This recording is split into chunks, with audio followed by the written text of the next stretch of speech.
हा लव्ह प्रसंग सीन काय? हां. लव्ह सीन सुद्धा पहिल्यांदाच करणार होते मी ह्याच्यात. अच्छा. हां, हां. आणि ही जी माझी मोकळी पाठ आणि त्याच्यावरती केस सोडलेले, हां. हे आयत्या वेळी मला दिग्दर्शकांनी म्हणजे आपले दत्ता दत्ताजींनी काकांनी सांगितलं, हां. की असं-असं आपण गाण्यामध्ये हे करतोय. तर मी 2 मिनिटं थांबले, की म्हणजे पाठ मोकळी? असं विचारलं. "हो, हो, मोकळी."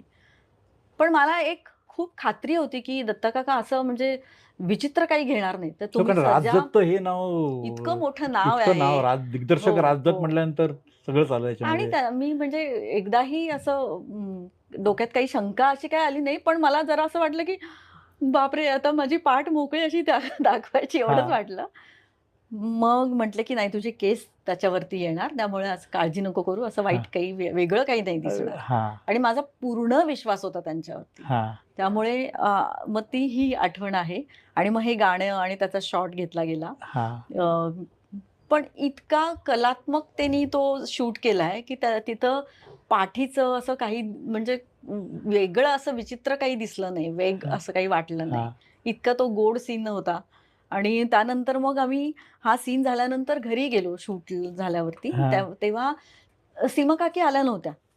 शूटिंग हे जे शूट झालंय ते धोम धरण वाईला.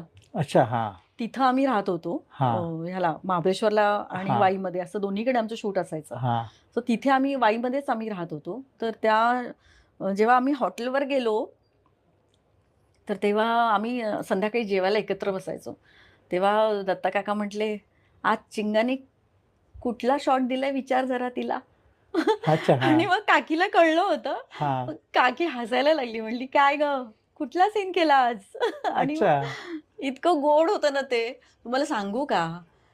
ते जे प्रेम आणि ती जी माया आहे ना, खरंच कुठे जगात म्हणजे कितीही तुम्ही लाखो रुपये ओतले, हां. तरी ते प्रेम, ती माया खरंच कुठे मिळणार नाही. म्हणजे हे आपल्या व्यवसायाच्या ठिकाणी इतकं प्रेम, इतकी माया. तर त्या पिढीचं वैशिष्ट्यच होतं ते. विशिष्ट म्हणजे अ, असं वाटलंच नाही, की मी कुठेतरी दुसऱ्या ठिकाणी गेले आणि सिनेमात काम करतेय. इतकं घरगुती वातावरण आणि मला इतकं सगळ्यांनी प्रेम दिलं ना तिथे त्या सेटवर.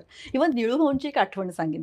निळूभाऊ जेव्हा सेटवरती पहिल्यांदा निळूभाऊंबरोबर माझं काम होतं ना, तर ते समोरून चालत येत होते आणि मला त्यांच्याकडे बघून ना सगळे ते जुने चित्रपट त्यांचे बघित होते. लक्ष्मी, हां. तो असा सासूरवाशीण वगैरे, सासूरवाशीण, तो सामना, हं, सिंहासन असे ते सगळे. विलन असलेले निळूभाऊ आणि समोर बघून मला हसू पण येत होतं आणि असा राग पण येत होता आणि म्हणजे संमिश्र भावना होती, की आता ह्यांच्याबरोबर हे माझ्याकडे कसे बघतील असं वाटलं होतं मला अच्छा. एक क्षणी. हां.